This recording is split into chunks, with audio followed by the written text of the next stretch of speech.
Stay tuned because next up is Village Properties Realtor and host of The Hot, that's Home Ownership Podcast with Santa Barbara's latest real estate news. Welcome to The Hot. This is David Charles Allen, Realtor at Village Properties in Santa Barbara, California, with my great friend and co-host, Patty Teal. I'm doing wonderful today, Patty. How you doing? I'm doing okay, David. Thanks for asking. Good. We got some beautiful weather here in Santa Barbara, looking ahead to mid 70s, low 80s. So, that's pretty hot for us, but some fun surf out there too. Nothing big, but something small just to get in the water and kind of cool off for temperatures we're not accustomed to. That sounds just lovely.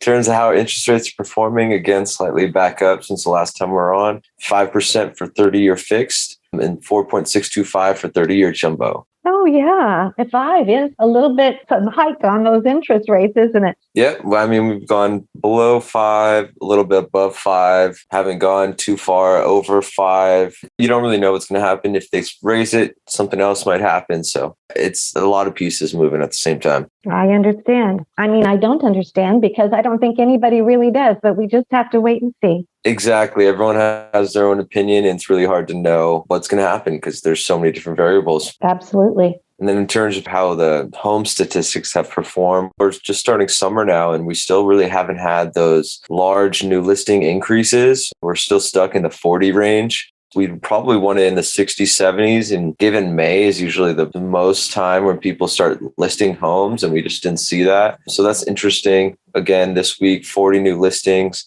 9 price changes, 32 that closed, 32 that went pending, 2 that expired, and 10 that were coming soon. Yeah, still really seller's market, isn't it? Yeah, I think the buyer demand may be waning a little bit just because of all these factors we've related to. But what's keeping the market strong, at least here in Santa Barbara, is the lack of supply. There's not very many options for people to purchase something. So they kind of got to work with what they got. And that's also turned a lot of people off the market altogether too. So it's interesting to see how buyer demand is going to go going forward. And especially if more homes become available for sale, then you could see the correction maybe. If a lot of homes become available and that buyer demand kind of drop, then you'll see it. But right now you can't really tell. Yeah, I wonder if the people who have turned away from the market are just deciding to rent for a while, or if some of them are leaving the area. Do you have a feel for that? It's hard to know. Maybe someone's priorities have changed. Some people just can't afford it. Well, the crazy thing is rents have gone up so high here as well. So it's a lot of variable factors. A lot of people just want to rent and maybe take a year off because they put so much energy in just looking for a home and got priced out on so many or beat out on so many. So it's really all going to come down to a personal person. But yeah, I would assume a lot of people are turning to the rental market. But that's also very tough here right now. Boy, it is, isn't it? And I absolutely love Santa Barbara. I don't know of a place with better weather, that's more beautiful, lovely people. But it is hard for people these days who just make a good living or an average living who aren't already wealthy to get into the market. Yeah.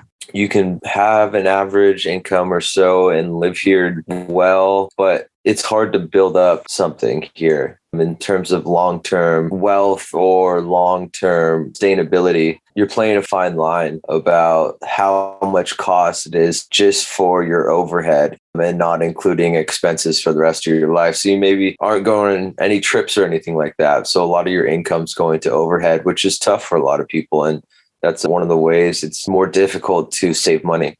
Yeah, I think you're right. Any questions of the day for me? I do have a question, David. I was wondering, because we're still in the era of multiple offers, and you explained last week, especially for the more desirable houses, not so much for the fixer-uppers. And I wondered, when the realtor gets many offers, maybe 5, 6, even 10 or 11, in the past, do they formally present those to the seller, or do they just pick the top couple? It's your fiduciary duty to present all of them to the seller, and you can tell them the short and sweet details about everyone.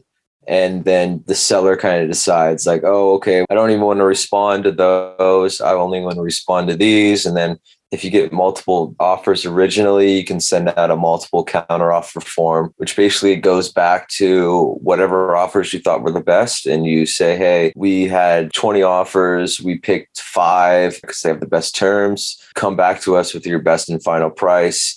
So it's basically like those 5 get another chance to bid themselves up even more. So it's an interesting tactic. And sometimes that turns people off because they already put in a really great offer originally. Now they feel like they need to put in more. But that's just what happened in these crazy last couple of years. At least it gives them a chance. If they don't even get responded to and they pick somebody else without giving them a chance to counter, that seems rather unfair. Yeah, it just sometimes people they're not at the level where they can pay cash and close in 10 days like someone else could. So they're not even going to respond to someone that has the loan. I see. That makes sense.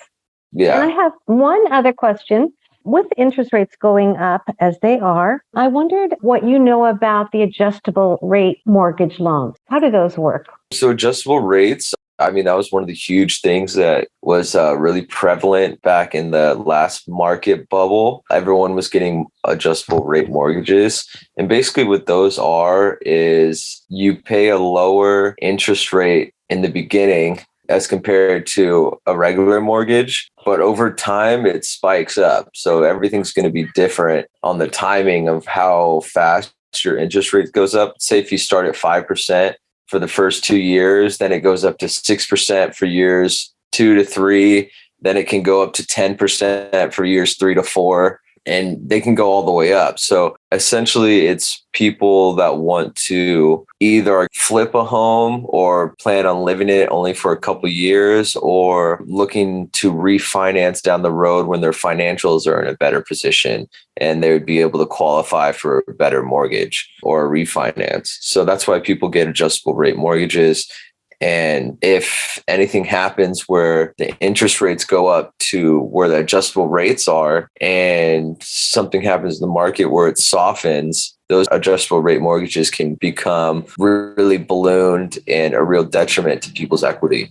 Right. That makes sense. So it's a little bit of a risk. Yeah, it's definitely a risk to get into those. And again, one of those things that everyone was using back when they were purchasing 5 or 10 houses a piece. Then all of a sudden the market softens and they have this 10% interest rate and they have no equity in their home. And then that's what led to all the foreclosures. Very interesting. Are we ready for the fur babies?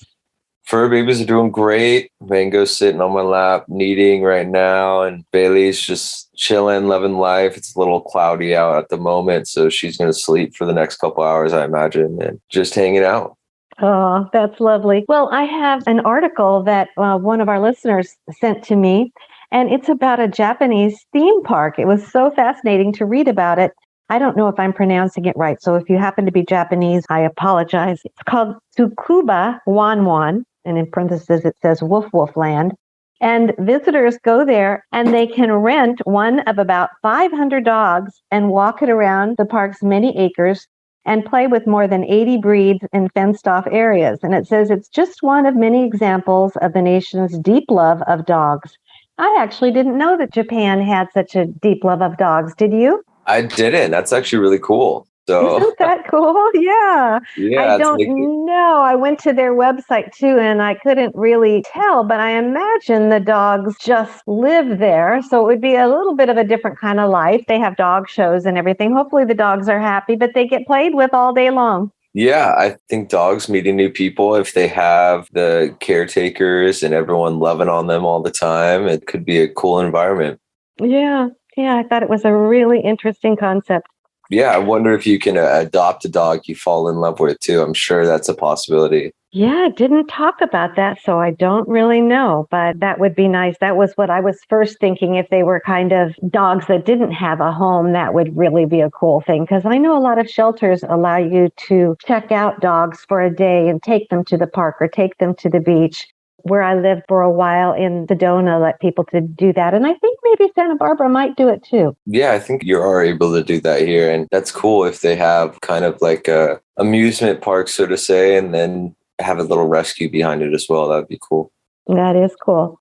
Well, David, thank you so much for the information. You always are a wealth of information, and I know our listeners really appreciate it. Would you give your contact information, please? Yeah, my number is 805-617-9311. My email is david@davidcharlesallen.com. Thank you, as always, David.